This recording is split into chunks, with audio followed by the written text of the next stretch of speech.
गुरुजी की संगत को प्रणाम। 95 में हमें पता चला कि कोई बाबा आए हैं, वो क्योर करते हैं। मेरा बेटा उस टाइम बहुत छोटा था, करीबन 7 साल का, और हर महीने उसको बहुत तेज़ बुखार होता था और रीज़न पता नहीं चलता था। He was resistant to all antibiotics except one. तो मेरी डॉटर के पैदा होने के बाद मेरी टांगों में इस तरीके से दर्द रहती थी कि हिप से टोज तक इतनी दर्द, मैं चल नहीं पाती थी विदाउट पेन, और एक्सक्रूशिएटिंग पेन। तो जब मौका लगा तब गुरुजी ने जब हुक्म दिया तब हम पेश हुए उनके दरबार में।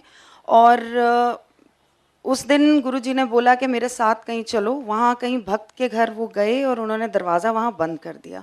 मैं वहाँ खड़ी रह गई और सोचा कि यहाँ तो बारी आएगी नहीं। उस दिन इतना भी पता चला कि गुरुजी के दरबार में कोई आज का आया और कोई करीबन 30-40 साल पहले का आया। कोई उसमें कोई अंतर नहीं है। Everybody is equal in Guruji's eyes. तो मैं हड़बड़ा के उस दिन जब बैठ गई, एकदम से गुरुजी आए और उन्होंने इशारा करा कि खड़ी हो। मैं खड़ी हुई तो मेरे को कहते हैं 10। मैंने कहा जी मेरा मुंडा। कहते हैं उदी छड़, तू अपनी 10, तेनों की प्रॉब्लम है। मैं कहा जी मेरी टंगा बहुत दर्द कर दिया ने। कहते हैं अज तो बाद नहीं होएंगी। इन्नी देर इत्थे बैठी रही, दर्द हुई। मैं सडनली रियलाइज़ करा कि मैं कब ज़मीन पे चौंकड़ी मार के बैठ गई, जो कि मैं बैठ भी नहीं सकती थी विदाउट पेन। मेरे को खुद ही नहीं पता चला कि मैं कब बैठ गई। वो दिन है और आज का दिन है, वो दर्द कभी लौट के नहीं आई। फिर उन्होंने बोला मुंडे दा 10। मैंने उनको कोई डिटेल्स नहीं दी, सिर्फ इतना बोला गला खराब रहता है। कहते सोने का ओम पहना दे तो चौल छड़ दो।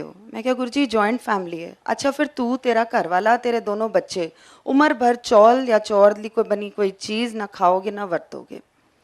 दिल में मेरे एकदम से एक ख्याल आया कि इतने छोटे बच्चे को अब गोल्ड चेन पहना के मैं ओम पहनाऊँ। तो एकदम हंस के मुझे कहते हैं पीले धागे विच पहना दें। फिर that day I just thought कि he can read minds, but I wasn't sure.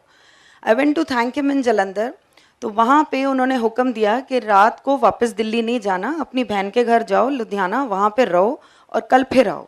मैंने एक चाय प्रसाद सर्व कर रहे थे, उनको पूछा कि दरबार किस समय खुलता है।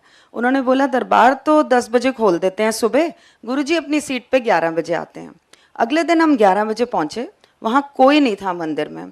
गुरुजी पूरे अपने चोले में सिंहासन पे बैठे हुए। मैं अंदर आई तो मुझे कहते हैं aunty you are late, what were you doing all this while. 2 आलू दे wait I will tell you. 2 आलू दे परौंठे खाधे, 1 कटोरी दही दे नाल, ਅੱਧਾ ਗਲਾਸ ਪਾਣੀ ਪੀਤਾ, ਟੇਬਲ ਤੇ ਰੱਖਿਆ, ਟਾਇਲਟ ਗਈ। ਉਸ ਤੋਂ ਬਾਅਦ ਭੈਣ ਦੇ ਪਿੱਛੇ ਵਾਲੇ ਕਮਰੇ ਵਿੱਚ ਤੇਰਾ ਕਾਲਾ ਸੂਟਕੇਸ ਪਿਆ ਸੀ, ਤੂੰ ਕੁੜੀ ਦੀ ਡਰੈਸ ਚੇਂਜ ਕੀਤੀ, ਤੈਨੂੰ ਪਸੰਦ ਨਹੀਂ ਆਈ ਸੀ ਆਪਣੀ ਕੁੜੀ ਦੀ ਡਰੈਸ।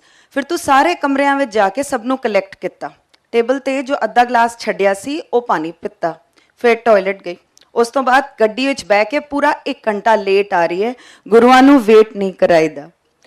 आई वॉज सो डम स्ट्रक कि एक सीक्वेंस मैं शायद कभी आगे पीछे कर जाऊं, लेकिन गुरुजी ने उस दिन सीक्वेंस बिल्कुल ठीक दिया। हमें लंगर सर्व किया और उस टाइम महत्व नहीं पता था लंगर का।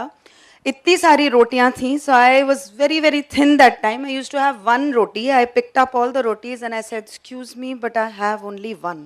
उन्होंने ऐसे सारी परौंठियां मेरे हाथ से ली और जोर सी थाली पे वापस रखी and he said eat this, it is your medicine. उस टाइम के बाद मैंने गुरुजी को बताया कि मेरा हीमोग्लोबिन नीचे जा रहा था। मैंने कहा गुरुजी 8 हैगा।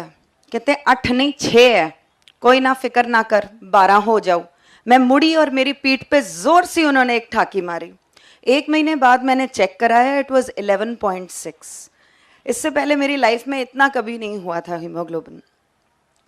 गुरुजी ने मुझे बोला जे मैं तेनों दसांगा तेनों की है, तेरे पैरों तले जमीन खिसक जाएगी।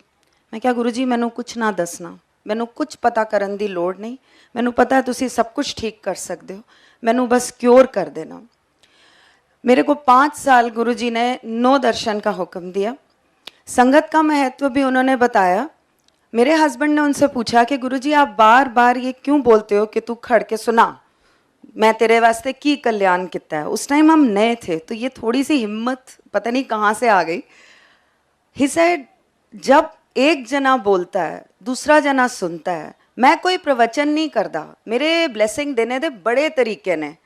ਉਹਦੇ ਵਿੱਚ एक यह तरीका भी है, जो बोलता है उदा भला, जो सुनता है उदा भी भला। 5 साल के बाद मेरे दिमाग में एक गुरुजी के साथ बात आई कि गुरुजी मेरे को एक फ़ोटो आपकी चाहिए और मैं किसी से मांगूंगी नहीं।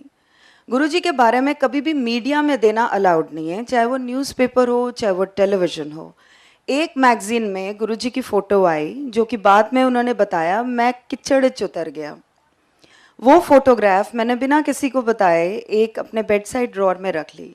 एक दिन मेरा सांस उखड़ गया और जब सांस उखड़ा मेरे बच्चे भागे इधर उधर, मेरी सिस्टर इन लॉ हेल्प के लिए भागी, मेरी मदर इन लॉ गुजर चुकी थी, मेरे फादर इन लॉ बेचारे आवाज़ें दे रहे थे कि की हुए है। जब सब इधर उधर भागे तो मैंने वो फोटोग्राफ निकाली और आई सेड गुरुजी मैनू साह नहीं आ रहा। And I felt a strain sensation at the back of my neck and I felt कि किसी ने मेरे लंग्स खोले और मुझे सांस आया। फिर भी मुझे हॉस्पिटल ले जाया गया और वहाँ ऑक्सीजन मास्क मेरे नाक पे लगा हुआ था। तो मैंने इशारे से नर्स को पूछा मैं कहाँ हूँ। She said ICCU। दिमाग में आया कि जब मेरा अंत आया ना मेरा घरवाला कम आया, ना मेरे माँ प्यो, ना मेरे बच्चे, ना कोई और, सिर्फ मेरा गुरु कम आया। क्योंकि मैंने सबको फ़ोन घुमाए थे और सिर्फ इतना बोला था मुझे सांस नहीं आ रहा। और गुरुजी ने मुझे बहुत साल पहले एक बात बोली थी कि जब इंसान का अंत आता है तो कोई घर वाला काम नहीं आता, सिर्फ गुरु काम आता है, वो ही गति देता है। गुरु ही है जो अपनी कमाई में से तुम्हें आगे जीवन दान दे सकता है और ये शक्ति गुरुजी में है। उसके बाद जब मैं वापस आई संगत में तो मैं लाइन में खड़ी थी और गुरुजी सबको प्रसाद बांट रहे थे। जब मेरी बारी आई, 5 साल मेरा कोई कांटेक्ट नहीं था उनसे। He just saw me and he said क्यों फिर, ना घर वाला काम आया, ना माँ प्यो, ना बच्चे, ना कोई और, गुरु काम आया, ले तेरी सेकंड लाइफ ऐश कर।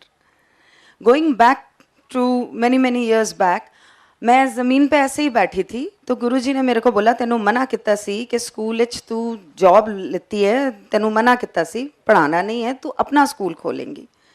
तो मैं उस टाइम सोच रही कि मेरी छोटी सी बेटी और इसकी एडमिशन मैंने उस स्कूल में करानी है। अब तो गई एडमिशन, क्योंकि आई कैन नॉट लीव, मेरी बेटी को एडमिशन कौन देगा। तो एकदम से मेरे पास से गुजरे, मेरे को कहते हैं अच्छा चल 1 साल पढ़ा लें फिर छड़ दें। Again he red my mind. और गुरुजी ने स्कूल का नाम फिर मेरे को 2007 में ब्लेस करके दिया था, गुरुजी महाराज पब्लिक स्कूल। वो मेरा फ्यूचर है लेकिन गुरुजी ने मेरी झोली में डाला। सो अब मेरे दिमाग में वो इफ़ एंड बट नहीं है जो पहले ज़रूर उठते थे। मेरी मदर डायबिटिक थी और मैंने गुरुजी को एक दिन बताया कि वो जलंधर नहीं आती। तो कहते हैं मैं कद कहना कि वो आए, फैमिली का एक मैंबर भी जे आ जाए तो फैमिली का पूरी फैमिली का कल्याण हो जाता है। उन्होंने क्या घर बैठे ओदा घर बैठे ही मैं कल्याण करना है। मेरी मदर बहुत साल बिल्कुल हेल एंड हार्टी रही, ना उनको कोई तकलीफ़ हुई। और एक दिन गुरुजी ने बोला कि तेरी माँ नू मैं क्योर कर दिता है, तेरी माँ नू मैं बचा दिता है। मैंने अपनी मदर को बोला तो शी सेड मैनू क्यों होया है, मैं बिल्कुल ठीक ठाक हाँ। उनको फिर भी हम लेकर आए, उन्होंने अपना लंगर खाया। अगले 1 हफ्ते में उनको एक रिपोर्ट आई suspected tuberculosis of the small intestine and rectum colon cancer. फिर उन्होंने लंगर खाया और उसके बाद हॉस्पिटल में एक रिपोर्ट उनकी बिल्कुल ठीक आई। गुरुजी ने उनको बोला जा अपनी डायबिटीज़ ठीक करा ले। जब वो अपनी डायबिटीज़ टेस्ट करा ले। जब वो डायबिटीज़ चेक कराने गई तो एक रिपोर्ट आई जिसमें 130 160 था। मेरी मदर को हमेशा 280 260 से नीचे कभी रिपोर्ट नहीं आई थी। उन्होंने दोबारा टेस्ट कराया और नीचे आई 99 113। मेरे फादर का लिम्फोमा था जो कि 16 साल पहले डॉक्टर्स ने 3 महीने दिए थे हॉस्पिटल में ज़िंदा रहने के लिए। और मेरे फादर के लिए हम गुरुजी के पास गए कि उनको बोलेंगे, लेकिन हम बिना बोले वापस आ गए। 1 हफ्ते बाद गुरुजी ने ऐसे ही कहीं संगत में हमें लेके गए और वहाँ मुझे बताया कि तेरे प्यो का कैंसर मैं ठीक कर देता है। हमने तो मुंह से शब्द निकाला भी नहीं था। रिपोर्टें नेगेटिव आनी शुरू हो गई और उसके बाद मेरे फादर की मेमोरी लॉस हो गई। उसके लिए गुरुजी ने चने प्रवाह बताए जो कि किए गए और मेरे फादर आज तक हेल एंड हार्टी हैं, बिल्कुल ठीक हैं। कोई उनको कीमोथेरेपी की ज़रूरत नहीं है क्योंकि कहीं कैंसर आता ही नहीं, रिपोर्टों में कोई बीमारी आती ही नहीं। ये सब गुरुजी का ही दिया हुआ है। We are very thankful to him. जय गुरुजी।